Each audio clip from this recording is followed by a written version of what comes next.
Jackson Radio Show.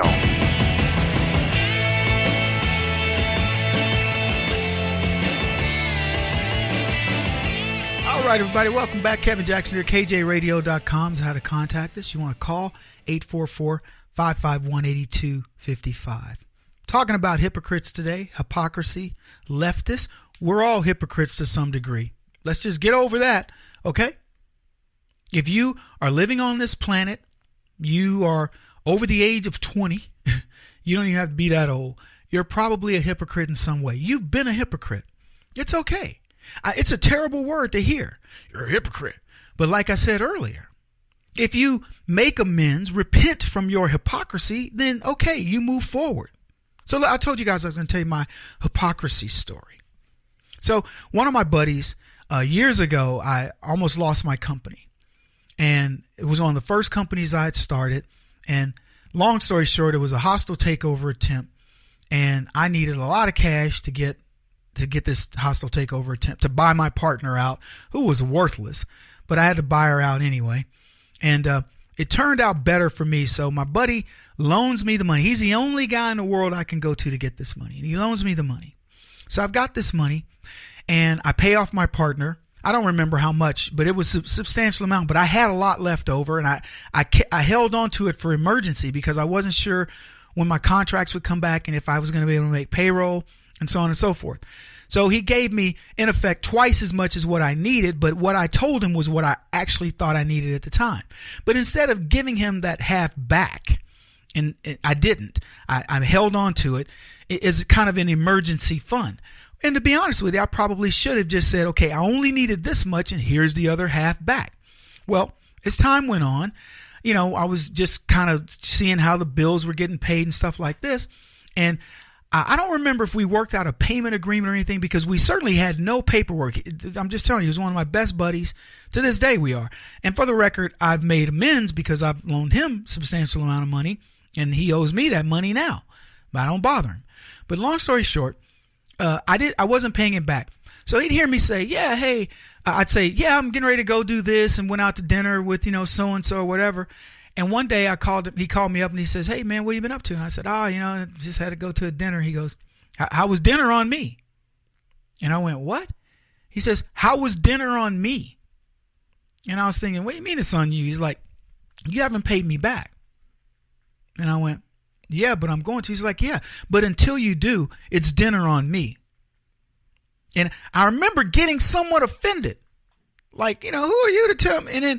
But I had to check myself because I'm going, well, technically, he's correct. And then he said to me, he goes, bro, he goes, we're like family. I love you like a brother. I gave you that money to bail you out, and I didn't think 2 seconds of it. We have no paperwork. There's no record of that money. That's how much I trust you.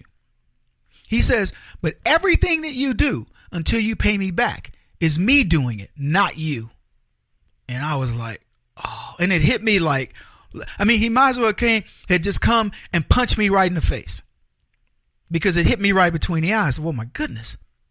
And so at that point, as hard as it was to hear that conversation, I was being a hypocrite.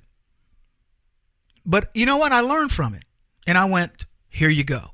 And so I took what I had, to pay him back, and I started paying back, and I paid him back like clockwork.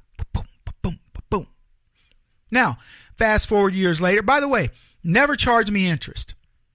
So, and it was a substantial amount of money, certainly for me at the time. I think he loaned me $80,000.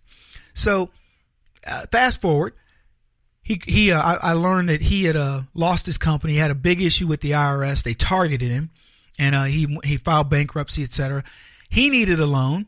I happened to have the money, and I didn't even blink. I said, what do you mean you're struggling? He says, well, this happened, blah, blah, blah. Guy's a financial genius, but he had this issue.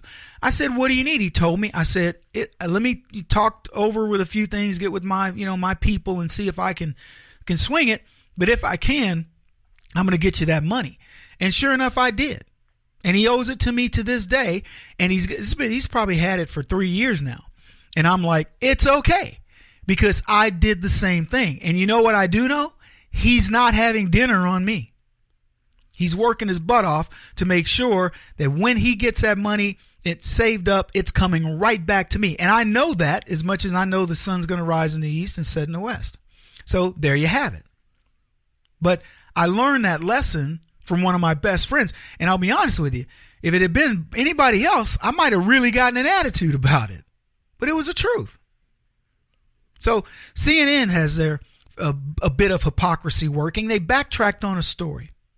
See, when they want to promote a fake news narrative, they splash some salacious headline. But when the proof of the lie hits, they get quieter than a mouse peeing on cotton. And that was the case when they deemed a report on Jeff Sessions, explosive. But they gently walked it back because they had faulted Attorney General Jeff Sessions for failing to reveal meetings that he had with Russian officials when he applied for his security clearance. You remember all the hoopla and the brouhaha over that stuff? Well, it was a disclosure he wasn't required to make.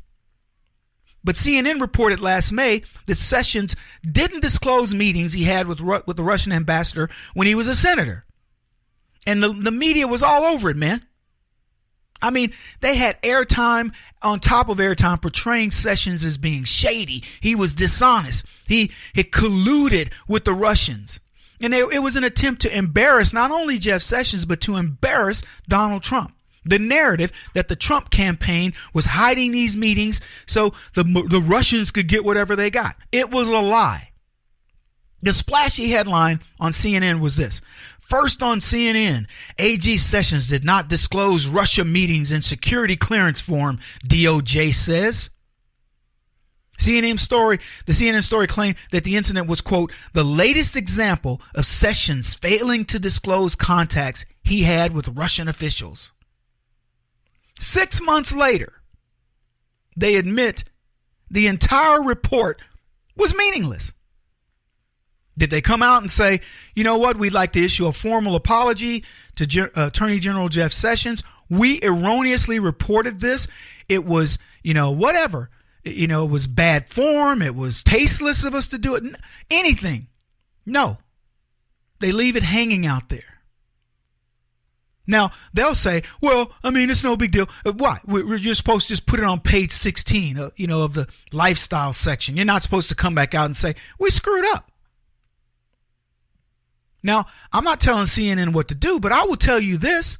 If I screwed up like that, I would say it. I'd go, wait, we screwed up. No harm, I'm not going to say no harm, no foul, but we screwed up. We're going to take responsibility for the screw up. We had a couple people get us on some fake news stories. They look legit. Then I'd come out the next day and go, look, guys, we got fooled on this story. We're getting better. We're not a news outlet, but we're trying to get better. But they got us on this. Sorry. I'm no WikiLeaks. I'm no Julian Assange. I don't have millions of dollars and minions going over stuff and making sure it's 100% correct and giving it months of whatever. But I'm no hypocrite when it comes to that either. I'm going to talk about hypocrites today. Most of them are on the left or some rhinos. And you know them too, folks. We'll be back in a bit.